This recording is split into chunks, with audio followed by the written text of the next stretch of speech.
Hello all. இந்த வீடியோவில் unit 5ல் இருக்கக்கூடிய கான்செப்ட்ஸ் எல்லாமே ஏடிசியில் இருக்க யூனிட் 5 கான்செப்ட்ஸ் எல்லாமே பார்க்கலாம். அதில் வந்து பார்த்திங்கன்னா ஒரு சில இம்பார்ட்டண்ட்டான கான்செப்ட் என்ன அப்படின்னா எல்எஸ்எட் கோடிங், ஹஃப்மன் கோடிங், அதுக்கப்புறம் வந்து நம்ம கன்வல்யூஷன் கோடிங்னு ஒரு கோடிங் இருக்கும். And finally Viterbi algorithm use பண்ணி விட்டர்பி ஸ்ட்ரக்சர் ட்ரா பண்ணுவோம். தான் இந்த யூனிட்டில் இந்த 4 கொஸ்டின்ஸ் தான் கொஞ்சம் மேக்ஸிமம் இம்பார்ட்டண்ட்டாகவே இருக்கும். ஸோ இதில் ஃபஸ்ட்டு ஹஃப்மன் கோடிங் போகலாம். ஹஃப்மன் கோடிங் போகிறதுக்கு முன்னாடி ஒரு சில ஒரு சில கொஸ்டின்ஸ் எல்லாம் பேசிக் தெரியணும். அதை நான் சொல்லிவிட்டு ஹஃப்மன் கோடிங் டேரெக்டாக ப்ரொசீட் பண்ணுறேன். ஹஃப்மன் கோடிங்கை பொறுத்த வரைக்கும் ஃபஸ்ட்டு என்ட்ரோஃபி அப்படின்ற ஒரு கான்செப்ட் தெரியணும். என்ட்ரோஃபி அப்படின்றது என்னென்னா, இந்த யூனிட்டை பொறுத்த வரைக்கும் ஒரு இன்ஃபர்மேஷன் தியரி தான். இன்ஃபர்மேஷன்ஸ் எப்படி கம்ப்ரெஸ் பண்ணி அனுப்புகிறோம், இன்ஃபர்மேஷன்ஸ் கோடிங் எல்லாமே கோடிங் ரிலேட்டடாக தான் இருக்கும். ஸோ வந்து பார்த்திங்கன்னா ஃபஸ்ட்டு என்ட்ரோஃபி கான்செப்ட் என்னன்னா, it is the average information content per simple. ஒரு இம்பிள்லேயும் எவ்வளோ இன்ஃபர்மேஷன் கண்டென்ட் இருக்குது அப்படின்றது தான். அப்படியே சொல்லலாம். Or otherwise measure of randomness. அதாவது என்ட்ரோஃபி இன்க்ரீஸ் ஆக சோர்ஸில் இருந்து டெஸ்டினேஷனுக்கு இன்ஃபர்மேஷன் வந்துக்கிட்டே இருக்கும். அதில் வந்து பார்த்திங்கன்னா ரேண்டம்னஸ் இன்க்ரீஸ் ஆகிட்டே இருக்கும். அதுதான் மெஷர் ஆஃப் ரேண்டம்னஸ் அப்படின்னு சொல்கிறாங்க. ஹெச் ஆஃப் எக்ஸ்ன்றது தான் என்ட்ரோஃபி. அதனுடைய ஃபார்முலா என்ன ஞாபகம் வச்சுக்கோங்க. இது கண்டிப்பாக எல்லா சம்ஸுமே யூஸ் ஆகும்.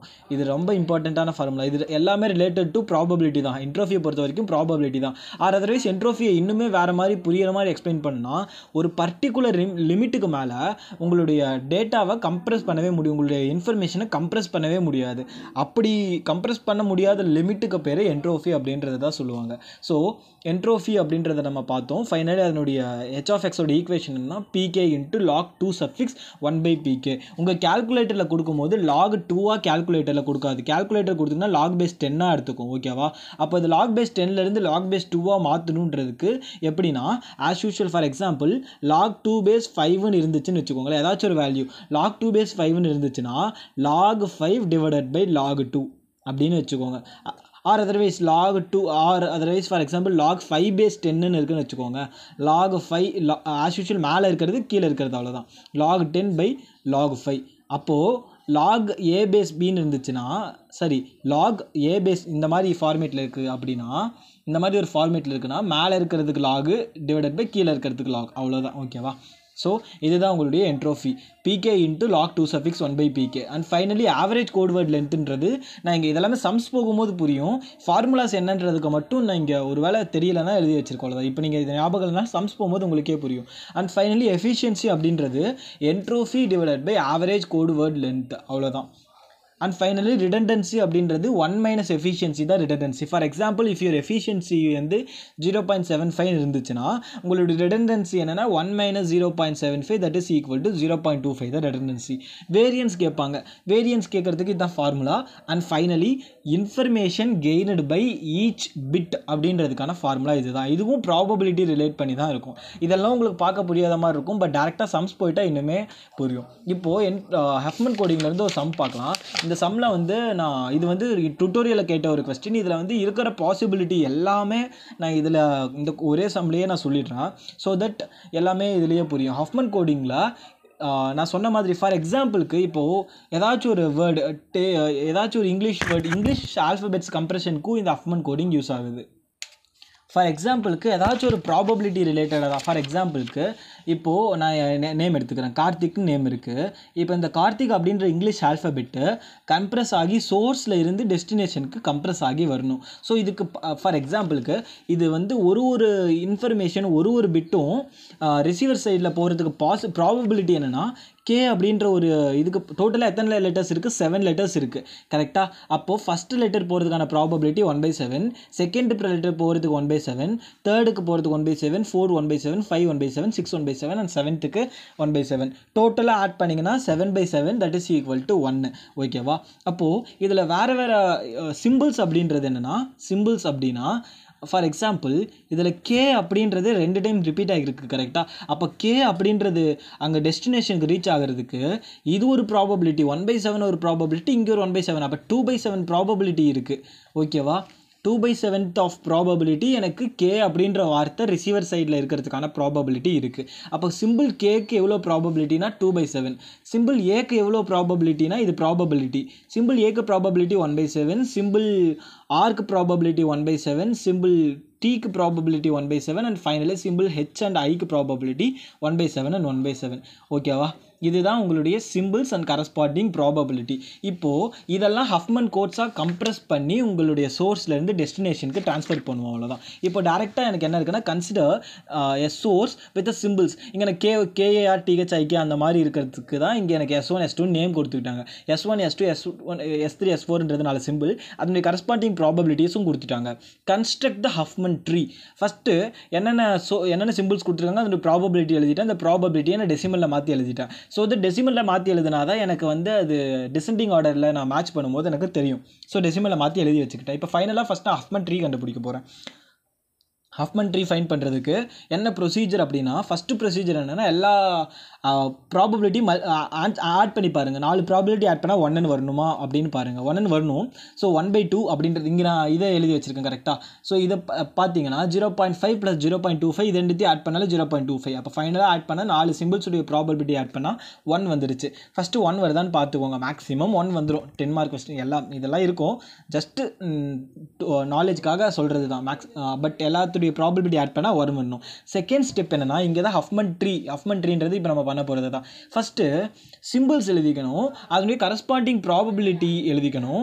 பட் என்னென்னா சிம்பிள்ஸ் வந்து ப்ராபபிலிட்டி வந்து டிசெண்டிங் ஆர்டரில் இருக்கணும். இங்கே பார்த்தீங்களா 0.5 0.25 0.125 0.125 கொஷின்ஸில் கொடுக்கும்போது நம்மளுக்கு ஆர்டராக கொடுத்துட்டாங்க. அதர்வைஸ் ஃபார் எக்ஸாம்பிளுக்கு இப்போ என் கொஷினில் வந்து இப்போது S1 S2 S3 S4ன்னு 4 சிம்பிள், அதனுடைய ப்ராபபிலிட்டி என்னென்னா 0.25 0.5 0.125 0.125ன்னு கொடுத்துருந்தாங்க. அப்படின்னா நீங்கள் இதை ட்ரீயில் வரையும் போது எப்படி எழுதணும்னா, ஹஃப்மன் ட்ரீயில் வரையும் போது ஃபஸ்ட்டு எடுத்ததுமே டிசெண்டிங் ஆர்டரில் தானே இருக்கணும் சிம்பிள், அதனுடைய ப்ராபபிலிட்டி. ஓகேவா? எப்படி டிசெண்டிங் ஆர்டரில் தான் இருக்கணும். அப்போ டிசெண்டிங் ஆர்டர் எழுதும் போது இது ஃபஸ்ட்டு வரும். அப்போ 0.5 அதனுடைய கரஸ்பாண்டிங் சிம்பிள் என்ன S2, இது 0.25 அதனுடைய கரஸ்பாண்டிங் சிம்பிள் S1. அதே மாதிரி ரெண்டுத்தையுமே S3 S4 ஏதோ ஒரு ஆர்டரில் எழுதிக்கோங்க, நோ இஷ்யூஸ். ஓகேவா? 0.125 and 0.125. அப்போது ஆர்டர் வந்து டிசெண்டிங் ஆர்டரில் இருக்கணும். டிசெண்டிங் ஆர்டருக்கு ஏற்ற மாதிரி சிம்பிள்ஸ் மாற்றிக்கோங்க. ஓகேவா? ஃபஸ்ட்டு இது. அப்புறம் நான் என்ன பண்ணுறேன்னா, இப்போ தான் இங்கே எனக்கு 2 கண்டிஷன், ஹஃப்மன் கோடிங்கை பொறுத்த வரைக்கும் 2 கண்டிஷன் என்னென்னா, ஆஸ் ஹை ஆஸ் பாசிபிள்னு ஒரு கண்டிஷன், ஆஸ் லோ ஆஸ் பாசிபிள்னு ஒரு கண்டிஷன். கொஸ்டினில் என்ன கொடுத்துருக்காங்கன்றது கவனமாக நோட் பண்ணணும். எப்போ இருந்தாலும் ஈஸியாக சால்வ் பண்ணிடலாம், பட் கொஸ்டினில் கொடுத்துருக்கிறத ஃபைனலாக நோட் பண்ணணும். இப்போ நான் first as high as possible அப்படின்ற கான்செப்டை வச்சு நான் மூவ் பண்ணுறேன். அப்படின்னா என்ன அர்த்தம்னா, இப்போ இது வரைக்கும் எழுதிட்டு எல்லாத்துக்குமே காமன் ப்ரொசீஜர் தான். லாஸ்ட் 2 பிட்டை எடுத்து ஆட் பண்ணிக்கணும். ரெண்டுத்தையும் ஆட் பண்ணால் எனக்கு என்ன வருது, 0.25ன்னு வரும். இந்த 0.25 ஆஸ் ஹை ஆஸ் பாசிபிள் அப்படின்னா அடுத்த ஸ்டெப்புக்கு மூவ் பண்ணும்போது மேலே எவ்வளோ மேலே தூக்கி பொசிஷனில் வைக்க முடியுமோ அந்த பொசிஷனில் வை அப்படின்றது தான் மீனிங். கம்பைன்டு சிம்பிளை எவ்வளோ மேலே தூக்கி பொசிஷனில் வைக்க முடியுமோ அதுதான் நம்ம பண்ணணும். இப்போ நம்ம ஃபஸ்ட்டு இதில் என்னென்னா, ஆஸ் யூஷுவல் இதுவும் நம்மளுக்கு டிசெண்டிங் ஆர்டரில் தான் இருக்கணும். அதனால் இங்கே என்ன பண்ணிட்டேன், இந்த 0.5 வச்சுட்டேன். இப்போ இங்கே ஒரு 0.25 இருக்குது, இது ரெண்டுமே 0.25 தான். But already as high as பாசிபிள்னு கொஸ்டினில் கொடுத்துட்டாங்களா இல்லையா, அதனால் ஆட் பண்ண வேல்யூ ஆல்ரெடி இங்கே ஒரு 0.25 இருந்தாலும் இதை விட இது பொசிஷனில் வந்து மேலே இருக்க பொசிஷனில் தான் வைக்கணும். ஓகேவா? இந்த பொசிஷனை கீழே கொண்டு வந்து வைக்கணும். இது நல்லா பாருங்கள், லோவஸ்ட் பாசிபிள் போகும்போது இன்னும் நல்லா புரியும். நெக்ஸ்ட் ஸ்டெப் என்ன, ஸ்டெப் 2ல் மறுபடியும் இந்த 0. இது ரெண்டுத்தையும் ஆட் பண்ணால் 0.5ன்னு வரும் கரெக்டாக. இந்த 0.5 ஆஸ் ஹை ஆஸ் பாசிபிள், இங்கே ஆல்ரெடி ஒரு 0.5 இருக்குது, இங்கே ஆல்ரெடி ஒரு 0.5 இருக்குது. 2 0.5 இருந்தாலும் இந்த 0.5 தான் ஹையர் பொசிஷனில் வைக்கணும். அப்போ இந்த 0.5 நான் மேலே பொசிஷனில் வச்சுட்டேன், கீழே இருக்கக்கூடிய 0.5 கீழே இருக்கக்கூடிய பொசிஷனில் வச்சுட்டேன். இது ரெண்டுத்தையும் நான் இப்போ அவ்வளோதான். லாஸ்ட் இந்த 2 சிம்பிள்ஸ் வந்ததுக்கப்புறம் அந்த 2 சிம்பிள்ஸோட ஆட் பண்ணால் 1 வருதான்னு பார்த்துக்கோங்க. 1 வந்ததுக்கப்புறம் நான் என்ன பண்ணணும் அப்படின்னா, இப்போ நான் ட்ரீ வரைஞ்சிட்டேன். This is my Huffman tree procedure over. Huffman code words கண்டுபிடிக்கிறதுக்கு நான் இதை டீகோட் பண்ணணும். டீகோட் பண்ணும்போது இங்கே நல்லா நோட் பண்ணிங்கன்னா, டீகோட் பண்ணுறதுக்கு என்ன பண்ணும் அப்படின்னா, ஸோ ஃபஸ்ட்டு நான் என்னென்னா 0 அப்படின்றது ஹை ப்ராபபிலிட்டி, 1 அப்படின்றது லோ ப்ராபபிலிட்டி. 0னா ஹை, நாட் லோ. சரியா? லோ கிடையாது, ஹை ப்ராபபிலிட்டி. 1 அப்படின்றது லோ ப்ராபபிலிட்டி. ஓகேவா? இதை டீகோட் பண்ணணும். இதை டீகோட் பண்ணுறதுக்கு ஃபார் எக்ஸாம்பிள் எப்படி பண்ணுறேன்னு பாருங்களேன். இப்போ இங்கே 1 இருக்குது, இந்த 1 நான் டீகோட் பண்ணால் இங்கே இருக்கக்கூடிய 1 அப்படியே பின்னாடி போகும். ஸோ இங்கே எனக்கு 1. அதே மாதிரி இந்த 0.5லேருந்து இங்கே 1 அப்படியே பின்னாடி போகும். அப்போ ஹஃப்மன் கோடு இதுக்கு எனக்கு 1 அப்படின்ற ஒரு ஹஃப்மன் கோடு கிடச்சிருச்சு. அப்போ இதை நான் டீகோட் பண்ணி கீழே வரணும். டீகோட் பண்ணும்போது இங்கே எனக்கு இந்த 0 வந்துடும். அதே மாதிரி இதுக்கும் 0. ரெண்டுத்துக்குமே ஒரே ப்ராபபிலிட்டி இருந்துச்சுன்னா எப்படி வந்து சிம்பிள்ஸ் கரெக்டாக ஐடென்டிஃபை பண்ண முடியும்? எப்படி சிம்பிள்ஸ் ஒரே ப்ராபபிலிட்டி இருந்துச்சுன்னா எப்படி எந்த சிம்பிள் வந்து டிரான்ஸ்மிட் ஆகுதுன்னு எப்படி தெரியும்? அதுக்காக நான் என்ன பண்ணுறேன்னா ஃபஸ்ட்டு இந்த ஜீரோவை கொண்டு வந்து இங்கே எழுதிட்டேன். அதுதான் இந்த எனக்கு ஜீரோ. ஓகேவா? இப்போது நான் மறுபடியும் ஆஸ் யூஷுவல்னு ஹை ப்ராபபிலிட்டிக்காக ஒரு ஜீரோவையும் லோ ப்ராபபிலிட்டிக்காக ஒரு 1 ஆட் பண்ணிட்டேன். நல்லா நோட் பண்ணுங்கள். இந்த ஜீரோவை நான் கொண்டு வந்து இங்கே எழுதிக்கிட்டேன். 0 0. இப்போ நான் திருப்பி இது ரெண்டுமே ஒரே இதுவாக தான் இருக்குது. நான் இப்படி இருந்தாலும் என்னுடைய டிரான்ஸ்மிட் பண்ணும்போது எனக்கு ஐடென்டிஃபை பண்ண முடியாது. அதுக்காக நான் மறுபடியும் என்ன பண்ணியிருக்கேன், ஹை ப்ராபபிலிட்டிக்கு ஒரு 0வும் லோ ப்ராபபிலிட்டிக்கு ஒரு 1ஐயும் நான் போட்டேன். மறுபடியும் இதை நான் டீகோட் பண்ண போகிறேன். ஸோ இந்த 0 1 நான் எடுத்து எழுதும் போது ஆஸ் யூஷுவல் இது அப்படியே மேலே டீகோட் ஆகும். தர்ஃபோர் இதுக்கு 0 1 அப்படின்ற ஒரு கோடிங். இப்போ இங்கே எனக்கு நல்லா பாருங்கள் 0 0ன்னு இருக்குது. ஸோ இதுக்கு எனக்கு என்ன பண்ணிட்டேன், 0 0 அப்படின்றது இந்த டோட்டல் வேர்டு ரெண்டுத்துக்குமே நான் 0 0 கொடுத்துக்கிட்டேன். அடுத்தது ஆஸ் யூஷுவல் ஹை ப்ராபபிலிட்டிக்காக நான் என்ன கொடுத்துக்கிறேன், ஒரு 0வையும் லோ ப்ராபபிலிட்டிக்காக நான் என்ன கொடுத்துக்கிறேன், ஒரு 1ஐயும் கொடுத்துக்கிறேன். அப்போது சிம்பிள் 3க்கான ஹஃப்மன் கோட் என்னென்னா 0 0 1 அண்ட் சிம்பிள் 4க்கான 0 0 0. சிம்பிள் 4க்கான ஹஃப்மன் கோட் என்னென்னா 0 0 1. அப்போ 4 சிம்பிளுக்கான ஹஃப்மன் கோட்ஸ் எனக்கு இங்கே இருக்குது. அப்போ சிம்பிள் 1க்கான ஹஃப்மன் கோட் என்னென்னா 1, சிம்பிள் 2க்கான ஹஃப்மன் கோட் என்னென்னா 0 1, சிம்பிள் 3க்கான ஹஃப்மன் கோட் என்னென்னா 0 0 0, சிம்பிள் 4க்கான ஹஃப்மன் கோட் என்னென்னா 0 0 1. இதுக்கு கரஸ்பாண்டிங் லென்த் என்னென்னா ஹஃப்மன் கோட் இதுக்கு கரஸ்பாண்டிங் லென்த்ன்றது ஐகே அப்படின்னு நான் மென்ஷன் பண்ணுவேன். ஐகேனா லென்த் ஆஃப் ஈச் ஹஃப்மன் கோட். ஓகேவா? இப்போ ஐகேனா சிம்பிள் 1க்கான ஐகே எவ்வளோ, 1. எப்படி சொல்கிறேன்னா லென்த் ஆஃப் த சிம்பிள், அவ்வளோதான், 1 தான் இங்கே இருக்குது. இப்போ இதுக்கு 2, இதுக்கு எனக்கு எவ்வளோ இருக்குது, 3 இருக்குது. இதுக்கு எனக்கு என்னென்னா 3 தான் இருக்குது. 4ன்னு ஆல்ஃபபெட்டிக் ஆர்டரில் போடக்கூடாது. சிம்பிளுடைய லென்த் என்னன்றது தான் உங்களுக்கு ik. Ik is the length of your Huffman code. ஓகேவா? ஓகே, இது வரைக்கும் நம்ம கண்டுபிடிச்சது ஹஃப்மன் கோட்ஸ் கண்டுபிடிச்சிடும். இது எனக்கு 4 ஹஃப்மன் கோட்ஸ் கிடச்சிச்சு. So step 2 over. Step 3 entropy தான். Entropy as usual formula use பண்ணி ஃபைன் பண்ணுறது தான்.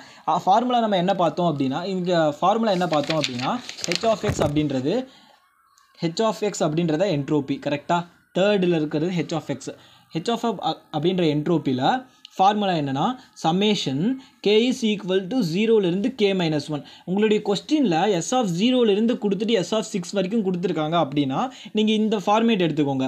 ஆர் அதர்வைஸ் ஸ்டார்டிங்கில் S(1)லேருந்து S(7) வரைக்கும் கொடுத்துருக்காங்க.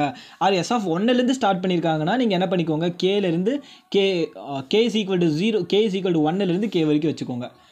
ஏன்றதை புரியுதா? 1லேருந்து கொடுத்துருக்காங்க, k வரைக்கும் எனக்கு எண்டிங்காக இருக்குது, அதனால் 1லேருந்து k. 0லேருந்து கொடுத்துருக்காங்கன்னா 0லேருந்து k minus 1 போடணும். ஓகேவா? இப்போ எனக்கு கொஸ்டினில் எனக்கு S1 தான் கொடுத்துருந்தாங்க, அதனால் S1 எடுத்து எழுதிக்கிட்டேன். என்னென்னா ஃபார்முலா என்னென்னா probability into log 2 suffix 1 by probability. ஓகேவா? கொஸ்டினில் எனக்கு என்ன 4 ப்ராபபிலிட்டி கொடுத்தாங்க ஞாபகம் இருக்கா? கொஸ்டினில் 0.5 0.25 0.125 0.125ன்னு 4 ப்ராபபிலிட்டி கொடுத்தாங்க. அது இந்த ஃபார்முலா சப்ஸ்டியூட் பண்ணால் போதும். இப்போ நான் ஃபஸ்ட்டு 0.25ன்ற ப்ராபபிலிட்டி எடுத்துக்கிறேன். அதான் எனக்கு ப்ராபபிலிட்டி 1. கரெக்டாக? அப்போ இதில் 4 அப்போ நம்ம இதை ஃபஸ்ட் நான் ரீஅரேஞ்ச் பண்ணி எழுதிக்கிறேன். 1லேருந்து k வரைக்கும் எனக்கு k எவ்வளோ கொடுத்துருந்தாங்கன்னா 4k இருக்குது. அப்போது k is equal to 1லேருந்து 4 pk into log 2 suffix 1 by pk. ஓகேவா? இதான் எனக்கு நம்ம கொஸ்டினுக்கு ஏற்ற மாதிரி மாற்றியாச்சு. இப்போது kல 1லேருந்து k வரைக்கும். ஓகேவா? இப்போ எனக்கு 4 சிம்பிள்ஸுடைய ப்ராபபிலிட்டியும் எடுத்து எழுதுனா போதும். ஃபஸ்ட்டு ப்ராபபிலிட்டி என்ன, 0.5 into log 2 suffix. எல்லாருமே தப்பு பண்ணுற ஒரு இடம் என்ன இருக்குது தெரியுமா, 1 divided by 0.5. இதை தான் நம்ம போடணும். நீங்கள் log 2 suffix மறுபடியும் pkவே போட்டிங்கன்னு வச்சுக்கோங்க, தப்பாயிரும். log 2 suffix 1 by pk தான் சப்ஸ்டியூட் பண்ணும். இங்கே என்ன வேல்யூ கொடுத்துருக்கோமோ அங்கே தான் சப்ஸ்டியூட் பண்ணும். ஃபார் எக்ஸாம்பிளுக்கு உங்களுக்கு 1/8 இருக்குன்னு வச்சுக்கோங்களேன், 1 divided by 1/8 சப்ஸ்டியூட் பண்ணும். 1. ஓகேவா? ப்ராப்பராக பார்த்து சப்ஸ்டியூட் பண்ணுங்கள், அவ்வளோதான். நெக்ஸ்ட் அதே மாதிரி செகண்ட் ப்ராபபிலிட்டி என்ன, 0.25 into log 2 suffix 1 by pk. So 1 by 0.25. The next 0.125 into log 2 suffix 1 divided by 0.125. Fourth probability என்ன ஞாபகம் இருக்கா, 0.125 into log 2 suffix 0.125. அவ்வளோதான். இதுதான் இங்கே இருக்குது. இதை நீங்கள் வந்து சிம்பிளிஃபை பண்ணி எழுதிக்கிட்டால் போதும். இதை நீங்கள் ஃபார் எக்ஸாம்பிளுக்கு 0.5ன்றது எனக்கு கொஸ்டின் என்னென்னா எனக்கு 1/4 கரெக்ட், 1/2 கரெக்டாக. இந்த log 2 suffix இங்கே எனக்கு 0.5ன்னு இருக்குது. அப்போது 1 divided by இந்த 0.5க்கு மேலே என்ன பண்ணிக்கிறேன் 1/2ன்னு எழுதிக்கிறேன். ஓகேவா? அதே மாதிரி 4 வேல்யூ எடுத்து எழுதிக்கோங்க. இது நீங்கள் சிம்பிளிஃபை பண்ணிக்கோங்க. ஃபைனலாக இப்போ 1/2 இன்ட்டு log 2 சஃபிக்ஸ் இதை டினாமினேட்டர் இருந்தால் நியூமரேட்டருக்கு போயிடும். அப்போ 2ன்னு வந்துடும். ஓகேவா? அப்போ log 2வும் 2 இருந்துச்சுன்னா கேன்சல் ஆகி இந்த ஃபைனலாக இந்த வேல்யூ 1 வந்துடும். அப்போ 1/2 இன்ட்டு 1 அதே மாதிரி எல்லா வேல்யூவையும் கண்டுபிடிங்க. ஓகேவா? ஃபார் எக்ஸாம்பிளுக்கு எனக்கு இங்கே log 2 சஃபிக்ஸ் 8ன்னு இருக்குன்னு வச்சுக்கோங்களேன். இது 2 பவரில் மாற்றிக்கோங்க. log 2 சஃபிக்ஸ் 2 பவர் 3ன்னு வச்சுக்கோங்க. இந்த டேமுடைய வேல்யூ 1, இந்த டேம் முன்னாடி போயிடும். ஓகேவா? ஸோ இதை ஜஸ்ட்டு நீங்கள் நோட்ஸில் பார்த்தீங்கன்னா புரியும். நான் நோட்ஸில் அப்லோட் பண்ணியிருக்கேன், அந்த நோட்ஸ் பாருங்கள். இது இப்படி கண்டுபிடிச்சிட்டிங்கன்னா நாளைக்கு ஆட் பண்ணிட்டீங்கன்னா அதுதான் உங்களுடைய என்ட்ரோஃபியுடைய வேல்யூ. ஓகேவா?